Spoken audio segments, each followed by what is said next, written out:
Baik, kembali kita akan membahas makna di balik diplomasi minyak urut nih ya Prof ya. Kalau kemarin sudah nasi goreng, sekarang gantian minyak urut. Ini tanda-tandanya atau filosofinya apa nih Prof? Menyiratkan apa? Karena kalau dilihat tadi narasinya sudah positif semuanya. Tinggal menghitung hari kah, menghitung jam kah? Bagaimana Prof? Ya, untuk diplomasi minyak urut ini ada beberapa interpretasi ya. Yang pertama ya fungsi minyak urut dulu. Nah, minyak urut kan untuk meredakan ketegangan otot, saraf dan lain sebagainya sehingga badan itu menjadi rileks gitu kan.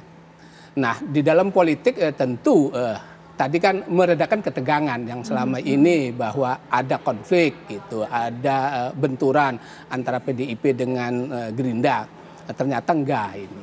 Dengan minyak urut itu akan terjadi rekonsiliasi dan itu yang ditunggu-tunggu oleh semua komponen saya kira gitu. Meskipun mungkin ada juga yang ketar-ketir kata Bang Ruhut kan gitu. Tetapi saya kira semua orang akan memberikan apresiasi dan pendapat yang positif karena dua tokoh ini kan betul-betul berpengaruh dan ditunggu juga oleh masyarakat sehingga pertemuan ini menjadi penting.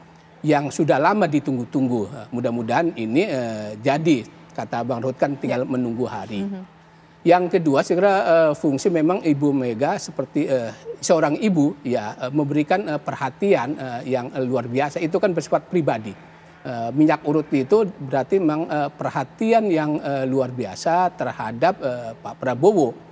Bukan lagi dianggap sebagai lawan, tetapi bagian dari keluarga besar PDIP. Nah sejarahnya ternyata kan panjang.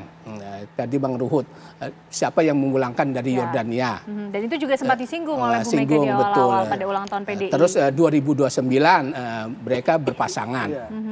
Bahwa kemudian 2014, 2019 berhadap-hadapan. Dan ini memang menunjukkan kenegarawan Pak Prabowo juga. Meskipun tidak dipasangkan oleh calon dari PDIP, tetap tidak ada rasa dendam. Mungkin filosofi yang selalu disebut-sebutkan kan, satu lawan, satu musuh itu tuh banyak. 1000 kawan itu terlalu sedikit. Mungkin filosofi itulah yang diimplementasikan oleh Pak Prabowo. Sehingga meskipun tidak diajak 2019, 2014, 2019, tetap ketika dia menang ingin bertemu dengan PDIP. Ada kebutuhan politik memang. Di samping memang tadi memang secara psikologis, secara personal memang hubungannya erat. Tetapi kan secara politik memang harus diperhitungkan. Sebagai pemenang pemilu, saya kira ancaman buat kelangsungan stabilitas pemerintahan Pak Prabowo. Oleh karena itu Pak Prabowo memberikan investasi. Salah satu investasi yang terbesar adalah buat PDIP tidak mengotak-atik Mbak Puan di DPR. Dulu kan di otak-atik gitu kan. Tapi tidak mau itu terjadi. Begitu dia perintah, terus masalah itu kan clear. Itu sih investasi politik. Sehingga Ibu Mega memberikan apresiasi bahwa meskipun dia sebagai pemenang, bisa juga itu undang-undang MD3 itu dirubah gitu. Tetapi kan tidak dirubah. Itu yang pertama. Terus yang kedua saya kira bagaimanapun publik juga mencatat Pilkada DKI Jakarta, DKI Jakarta, artinya di Jakarta yang nggak diapa-apain, bahkan gugatan dibatalkan. Padahal udah siap itu semua perlengkapan, tinggal menunggu senajat, tapi katanya cabut itu. Saya kira itu termasuk tanda-tanda yang sebenarnya mengandung makna ada juga ya Prof ya? Mengandung makna. Nah dari semua tanda-tanda itu saya kira kemudian direspon. Nah, di sisi lain saya kira PDIP juga memang perlu segera bertemu dengan Pak Prabowo ini. Dua hal paling tidak yang harus kita catat. Yang pertama adalah baik langsung maupun tidak langsung kasus Pak Hasto menjadi catatan buat Ibu Megawati. Tidak ingin ke depan kader-kadernya diotak-atik gitu loh. Itu kan. Terus yang kedua adalah menjelang Kongres ini. Nah Kongres ini kan seperti dikatakan oleh Ibu Megawati juga kan, ada yang ingin mencegah, Cawe-cawe. ada yang ingin cawe, ingin aman juga gitu loh, aman juga di sana. Jadi dua hal itu saya kira kalau dulu saya memandangnya adalah Pak Prabowo yang butuh terhadap PDIP. Sekarang PDIP butuh juga. Dan Bu Mega sadar betul mengenai kondisi itu dan sudah merencanakan semuanya dengan baik dengan segala pertimbangannya, Prof ya. Jadi karena saling membutuhkan itu, maka saya memprediksi yakin akan bertemu dua tokoh ini. Pertemuannya akan terjadi tanpa perwakilan kan, betul-betul semuanya sendiri kan, Pak Prabowo dan juga Bu Mega akan bertemu sendiri. Oke, Bang Riza, ini kalau kita bicara tentang teknis kemungkinannya, ini kan kalau jadwalnya dengar-dengar Pak Presiden ini akan melakukan kunjungan ke India ya, 24 sampai 26 Januari, sedangkan Bu Mega ulang tahunnya besok. Nah, Mbak Puan ini kan bilangnya kemungkinan ketemunya bisa pas ulang tahun Bu Mega. Nah, ini gimana nih, Bang Riza? Jadi sebagaimana sudah disampaikan oleh Pak Dasko ya, beberapa waktu lalu ini, bahwa memang Pak Prabowo sebagai Presiden Indonesia itu ada acara kenegaraan di India ya. Pak Dasko sudah sampaikan dan publik juga sudah tahu. Dan besok kebetulan akan berangkat ke India. Tadi juga rapat kabinet, rapat paripurna kabinet tadi dipimpin langsung oleh Bapak Prabowo sebagai Presiden. Disampaikan juga tadi bahwa besok Pak Prabowo menyampaikan akan ke India dalam rangka kunjungan acara kenegaraan. Tentu ini juga menjadi bagian penting bagi kita sebagai sebuah negara saling menghormati bangkai dengan negara lain, dan juga menyampaikan nanti beberapa waktu ke depan bahkan Erdogan, Presiden Turki juga akan berkunjung ke Indonesia. Jadi Pak Prabowo ini ya seperti Bung Karno lah, keliling dunia ya, memperkenalkan, meyakinkan dunia bahwa Indonesia ini bangsa yang besar, ya, bangsa yang dapat dibanggakan, bangsa yang ingin membangun hubungan baik dengan semua negara, semua kalangan. Itu kan seperti Bung Karno. Nah, kalau Bung Karno erat juga kaitannya dengan Bu Mega berarti. Iya, justru itu. Jadi Pak Prabowo itu ya seperti Bung Karno, keliling dunia meyakinkan pemimpin-pemimpin dunia, meyakinkan dunia, masyarakat dunia bahwa Indonesia negara besar yang ingin mengedepankan persatuan, perdamaian. Nah, begitu juga di Indonesia, Pak Prabowo selalu menyampaikan di banyak kesempatan mengedepankan persatuan dan kesatuan, dan mengajak semua partai agar berkoalisi bersama-sama, ormas, semua elemen bangsa untuk membangun bangsa.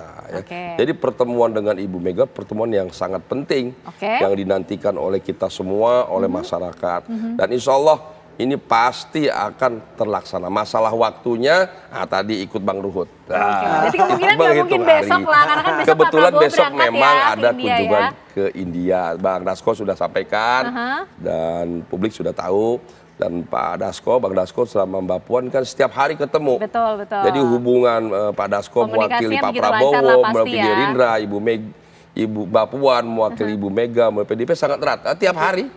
Gini Bang, pilihan waktunya ada juga waktu Kongres PDI. Akankah itu juga yang akan menjadi momentum ketemu? Iya, saya sangat yakin di waktu Kongres nanti. Atau dipercepat sebelum Kongres? Kalau waktu Kongres, saya pribadi yakin Ibu Mega pasti mengundang Pak Prabowo. Dan insya Allah hadir ya. Insya Allah kalau tidak ada acara kenegaraan seperti ke India umpamanya, insya Allah hadir. Dan saya pribadi meyakinin akan lebih cepat. Itu kan masih April kan?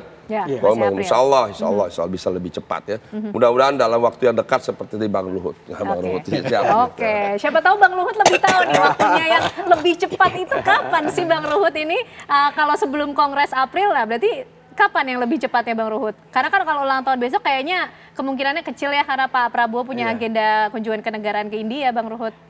Gimana? Seperti nomor partai kami nomor 3, ya yang saya lihat, yang tahu itu Ibu Mega, Mbak Puan, dan Tuhan yang Maha Kuasa. Saya kira dengan angka 3 itu ada maknanya lagi. Ada maknanya. Ternyata tetap Mbak Puan, Bu Mega dan juga Tuhan yang tahu ya. 3 itu melambangkan 3 pihak itu ya. Jadi belum ada informasi yang diterima oleh politikus-politikus senior PDIP mengenai kemungkinan juga pertemuan tersebut kapan akan terjadi. Karena ini juga akan menentukan loh, Bang, yang ditunggu-tunggu oleh masyarakat. Bagaimana sih standing point dari PDIP juga di pemerintahan Pak Prabowo Subianto begitu? Gimana Bang Ruhut? Iya, kita nggak tahu kapan, tapi kita tahu Pak Prabowo itu kan TNI Kopassus lagi ya, sangat selalu dalam mengambil keputusan itu sangat tegas. Bisa saja, mana kita tahu nanti malam atau besok sebelum berangkat. Dipercepat sebelum berangkat ya? Jadi apapun bisa terjadi. Atau nanti seperti yang dikatakan sahabat saya Patria, setelah pulang dari India. Jadi bisa, jadi nggak usah khawatir. Tapi kami semua kemarin jelas kok, kami semua kita kaitan dengan pemerintahan sekarang, kita harus mendukung dengan baik Pak Prabowo, ya, sebagai presiden. Artinya PDIP sebagai tetap ya, di luar posisi pemerintahan. kita kan di luar pemerintahan, tapi kan banyak waktu dulu di luar pemerintahan asbun, ya siapa aja bisa asbun. Tapi Ibu selalu mengatakan kalau kalian mengkritisi, ingat loh harus ada solusinya, jangan asal ngomong. Tapi kita bersyukur ya Pak Prabowo ini kan baik ya. Visi misi beliau, apa yang beliau ucapkan ya, jadi kita optimis lah. Apalagi saya tadi baca medsos sudah hampir 600.000 lebih, udah mau 1 juta ya yang sudah dapat makanan bergizi adik-adik kita. Jadi kan banyak contoh-contoh yang sudah baik dilakukan oleh Pak Prabowo. Kenapa nggak kita dukung? Jadi itu pesan yang disampaikan Bu Mega, di luar pemerintahan iya, tapi ketika ada yang positif ya didukung. Harus didukung. Ketika ada yang perlu dikritisi ya memang harus kritisi, tapi harus ada solusi. Itu Ibu Mega. Nah, itu yang dilakukan. Jadi tidak asal asbun kalau di luar pemerintahan. Ini menarik nih, Prof. Sepertinya Bu Mega pesan-pesannya sudah cukup banyak meskipun di luar pemerintahan, tapi treatmentnya sepertinya spesial nih di pemerintahan Pak Prabowo Subianto, begitu ya Prof. Lili ya. Nah nanti diulas lebih lengkap lagi ya Prof ya, seperti biasa pemirsa ditahan dulu karena kami masih akan hadir untuk Anda sesaat lagi.